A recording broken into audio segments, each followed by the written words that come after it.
আচ্ছা ধরো, আমি যদি হঠাৎ করে মরে যাই। বিষয় পাল্টাও।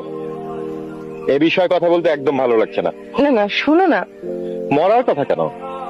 মরার কথা শুনতে ভালো লাগে না, বাঁচার কথা বলো। মনে করো আমার খুব কঠিন একটা অসুখ হলো, অথবা অথবা একটা মারাত্মক দুর্ঘটনায় আমি মরে গেলাম,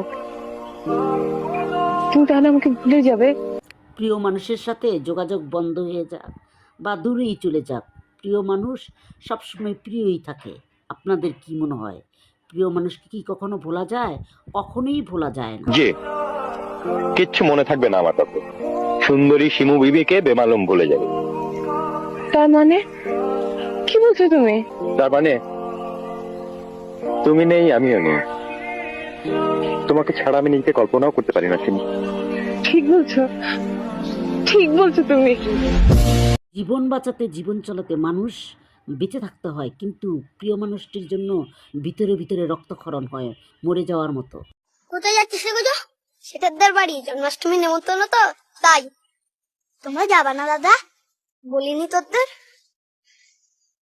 অবশ্য ওরা বেশি বেশি বলেছ তো, সবাই তো বলিনি। কেটা বলেছে? আমাদেরও বলবে, আমাদেরও বলেছে। দাদা হাটে গেছে, হাঁটাতে গেলে দাদার সাথে যাবো। সব বাবা তো ওরকম করতেছিস কেন? তোর বাবা তো ভ্যান চায়, তাই হয়তো তোদের বলিনি। আমার সাথে যাবি? না, আমি আর কোথাও যাবো না। কেন? আমাদের সাথে খাস না? চল। কেউ বকবে? কোথাও যাবো না। দাদা চল চল না, খাবার শেষ হয়ে যাবে না বলো।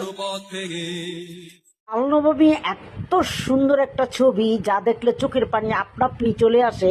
এই বাচ্চাটা ভালো মন্দ খাবারের জন্য জন্মাষ্টমীতে যেতে চায়, কিন্তু তাদের দাওয়াত করা হয় না। গ্রাম শুদ্ধ সবাই দাওয়াত পায়, কিন্তু তারা দাওয়াত পায় না। বাচ্চাটা এত কাঁদে। তো ভিডিওটা ভালো লাগলে আপনারা অবশ্যই লাইক শেয়ার কমেন্ট করে এরকম ভিডিও পেতে পাশে